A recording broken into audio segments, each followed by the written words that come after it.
Hi, my name is Leroy Chieng. I'm a database designer working for Oracle Agent, and today I bring to you a vaccine management system or VMS. So this is the overview of my talk. Let's start with database design process. There are three main steps. First is the intuitive design, where minimum training is needed just to understand the database and is compatible on all devices. Next is a robust structure of this database. It's tested by our certified engineers so that it's anomaly free and it follows all referential integrity rules. And lastly is the reliable storage, where Oracle DBMS is a password secured database and you have cloud backup in case your local data goes missing. And the VMS main processes include four steps. First, you register the vaccine when you purchase it from the company. Next, you register the patient either as a walk-in or as an appointment patient. Next, you administer or inject the vaccine into the patient, and when everything is okay, update the patient status into VMS, and the backend code will ensure that the patient receives the MySejahtera digital certificate as soon as possible. So the people involved in this VMS are first the vaccine providers, where in Malaysia we have Pharma Niaga Berhad, which sells Sinovac, and Dua Pharma Berhad, which sells Sinopharm. Then we have doctors and patients, or known as vaccinators and vaccinees. And we have the clinical staff, of course. So let's go to the business rules. You see how the primary keys are underlined and noted as PK, and foreign keys are noted as FK.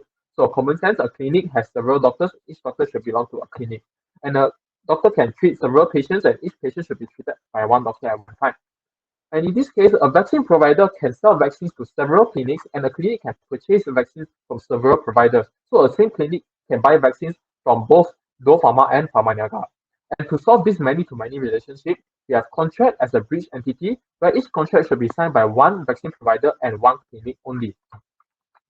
Next, and in a contract, vaccines are shipped out in batches. So in each batch, we have hundreds of vaccine boxes, where each box has its own ID, and each box will have 30 or 40 vials, where a vial will be a single dose or a double dose vial, where one dose is 0.5 ml for Sinovac and Sinopharm. So a patient will receive several doses, where we talk about second dose or maybe booster dose, and each dose will either go to one patient only or will be discarded if it's contaminated or expired. So each patient will also have several records, one record for each dose, and each record belongs to one patient only. And this is the general ERD diagram. I'll include it in the link below. And I've collected some data samples, and with these data samples, I'll feed into the database and I'll make some SQL queries. So the first query is simply showing the contracts where these contracts are under the name of Sinovac. And the second query shows the patients where their MySejahtera ID is their email address instead of their phone number. And this last query might look a bit intimidating, but what it's essentially saying is you select the patients where they took their first dose, so back node equals to 1, before the date 16 March 2021. So that's the date operator there. And you select all the other columns as well. And in fact, that's all from me today. Very thank you for your time. If you have any queries, feel free to contact me. Thank you. Bye.